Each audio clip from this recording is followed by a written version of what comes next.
I want to paint the vision. How many of you want to go from average to savage in your business? You want to make more money. You want to make it rain. Well, Brianna Franks has done just that. She's built a sustainable business. She's had success consistently. See, there's some people that get excited when things are growing, when they're generating leads, sales, when they're rank advancing, when they're having success. And here's the truth.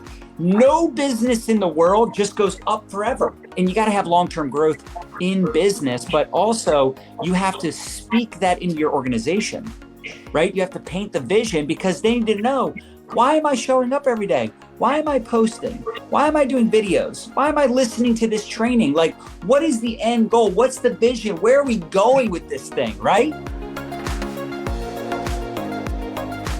Leadership is really just a decision. And I want you to make the decision today to take notes, to pay attention, to get committed to your goals, your dreams, because your goals and dreams don't care about your feelings, and your feelings don't care about your goals and your dreams. Let's get serious. Let's get committed. And again, leadership is a decision. You can make the decision right now to be a leader, and you're going to get some really valuable information today on how to show up as such. So, Brianna, what's up? Excited to have you on. I'll let you do a little bit of an introduction, and I'm excited to get into this training because I know we had a good conversation about this, and I think it's going to be super valuable for people that want that long-term growth and sustainability. I've been in network marketing for 5 years, so it's actually 5 years next month, all in for 5 years. So like a lot of times you see people, right, that like start and they're, like John was saying, they're all excited and they're like ready to go. It's something new, it's something exciting, but like that doesn't last forever. It fizzles out. It fizzles out, like for anybody. John's seen it, I've seen it.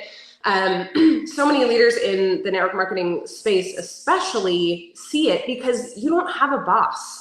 Yeah. You don't have someone that's like, clock in at this time and do this and this and this.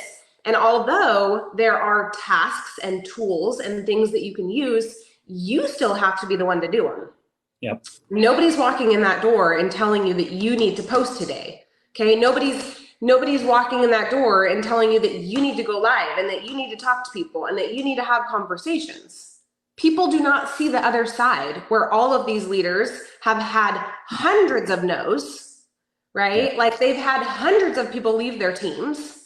They still have to learn that they're not going to have months upon months with tons of growth. Like you have to push through those hard times. And I'm actually really thankful because I got into network marketing when it was pretty slow.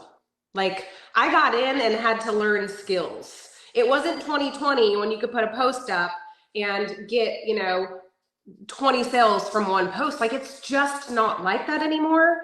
And it wasn't like that when I got started. So I had to learn the skills in order to keep it a sustainable business and not just learn it easy, because like you say, if it's easy, it's probably sleazy. That's right. And it's such a good point too. And I love this conversation, and it makes me think about like relationships. Like, when you're young, it's probably cool to like, have some different experiences, but eventually you're like, I want to settle down. I just want to like get married and have like a long-term happy marriage. And, for some of us, we have to do that a couple times, right? Nadya, she had her first marriage, it didn't work out, right? Then she got a second marriage, and that was me. So she was very lucky to find me. And I was much more lucky, she lets me know all the time, to find her as my first. The point is, you might be in a couple businesses, but at some point, you got to get committed. At some point, like you said, you got to go all in and say, you know what? This is going to be work, just like parenting, just like being in a marriage, right? Just like anything you want to get good at, you have to commit to the process. As we always say, marry the process, divorce the result, which is kind of funny to use that term right now. But it really is saying, hey, I need to develop some skills. Like my business isn't where I want it to be. Maybe I got to look in the mirror and do something about it. And honestly, it all comes down to belief too. And you might not have belief at first.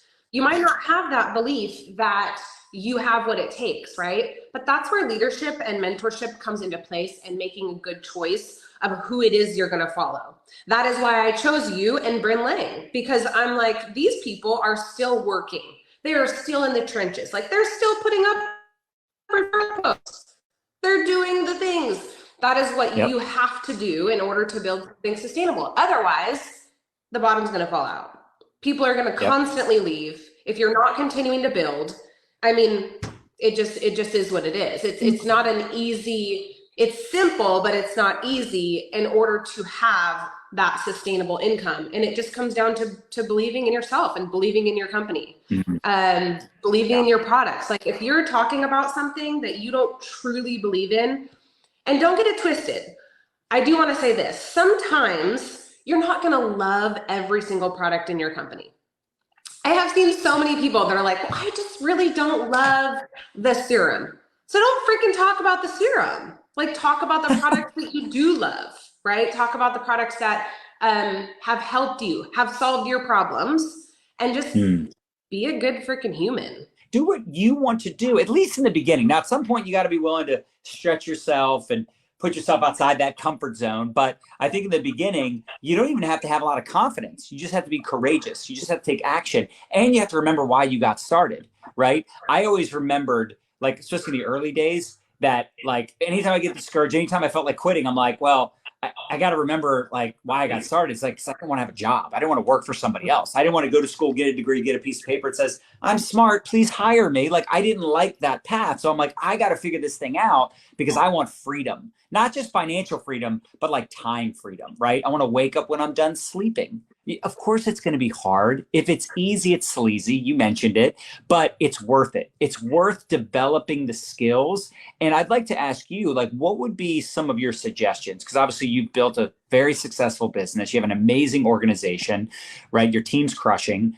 And yeah, like you said, you've lost people and then you replace those people with better people, right? It's just like nature of the beast. But what do you do to stay so consistent and so focused? Like what kind of like maybe personal development would you recommend or actions would you tell people to take? I love to listen to things when I'm doing dishes, when I'm doing laundry, whatever. I'm constantly like feeding my brain. Okay. Where I used to just like have the TV on and have some stupid show that was literally doing nothing. Right.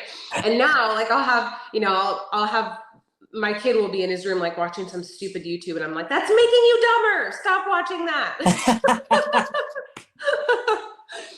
But again, it comes down to being disciplined. Like it's really easy to make small adjustments in the right direction versus small adjustments in the wrong direction. And it all compounds. Like just taking the step to get up and go to the gym today instead of not going to the gym today.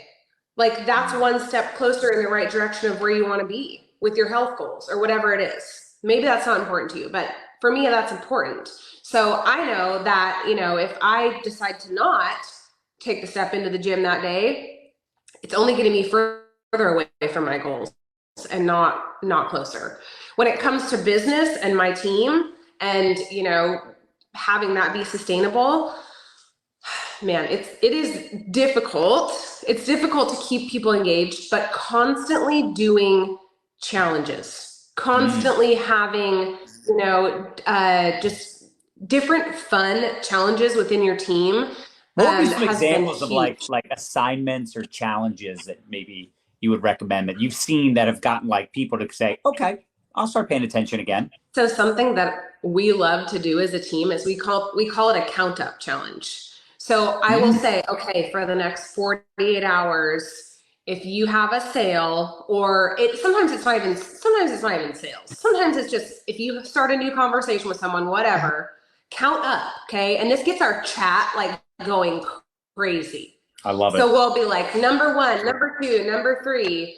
And for every 20, I'm going to draw a winner for $10, whatever. And to me, and this is something that as a leader, you need to realize too, and you guys do this as a team, but doing giveaways and constantly getting your team excited about winning things, or even getting your customers excited about winning things, is so worth it. If I have to give $100 away to my team for all of us to get excited and like do this count up thing, oh my gosh, like let's freaking do it. Right. Right. So you're literally rewarding them for something they should be doing anyway. It's just like, how many of us ever had a dog and you puppy train them, right? They poop or they pee or they go out, they do what they're supposed to do. You give them a treat, You're rewarding them for something they should be doing anyway. And eventually they do it anyway. Right. Yeah. And it comes down to, we don't have a boss, but as a boss and as a leader, we do have to step up and create things for our teams in order to keep them engaged, to keep them excited. And it also, as a leader, it helps you identify potential. It helps you encourage the people that are doing the work, because it's like, sometimes I know as a leader, especially as your team gets a little bigger, maybe you have 50 people, 100 people, you're like, who do I focus on? Like, what do I do? Like, I don't know who to work with. And, they start to get overwhelmed and inundated because they start doing things that, like, they become like a therapist, or they're like, working with the wrong people. And this makes it so it's like, okay, yeah, I like this person, but I'm not going to fall in love with their potential, because we're doing this count up challenge, and they're not even doing the stuff. Like, they're not even plugged in. And not that you wouldn't help them, but you're not going to be as proactive with someone that isn't stepping up and doing the do, right? It's like some people won't even participate in their own rescue. Right. So I love that. I think it's such a smart idea to do stuff like that. And, I think it's also smart to do it in like little bursts. I think you said like a weekend challenge, right? Something like that. So yeah, it's super smart. I love that. Yeah, we always do, like, if there's going to be a start of a promo, it will be around the promo. Or if there isn't anything going on, if there isn't a sale or there isn't a promo, we're going to do some sort of recruiting challenge, some sort of prospecting, right? Some sort of like team building type of thing. But it's just keeping people excited and keeping people engaged. And sometimes there's just times when people aren't engaged and people aren't excited. But that's when it's our job to continue to keep ourselves excited and motivated, and just, again, know why we got started in the first place. Like, beginners are many and finishers are few. And there's a reason for that, because people that go through those hard times, they will decide to find excuses, whether it's excuses to continue or excuses to quit. There's always going to be those excuses, and you just have to choose, what do you want? What do you truly want out of this? And usually, and building that sustainable business that sometimes can be rocky, but if you just have that goal in mind, that end goal in mind, and you can just continue to just, one foot in front of the other, you will eventually get there. And we have to remember that on a team, not everybody can be a rock star. Yeah. Like, all aspects of a team matter, right? Like, you've got to have all the things. You have to have the water boy. You have to have the, people that have specialty things, like, and coming down to treating everybody with respect, whether they make you money or not. Those people are literally free. That's like having a free employee. You better put your time into them and your energy. I love that. I mean, those people are trusting you.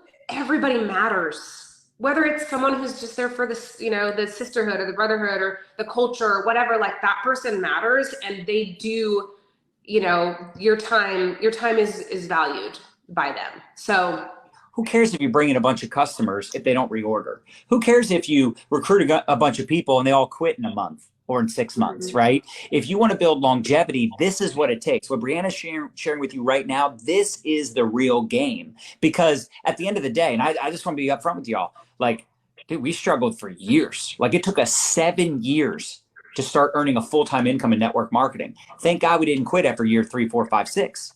It took us 16 years to become millionaires, and our last company was shut down by the Federal Trade Commission. We had 7,000 people on our team in 2 years. Just like that, it was gone.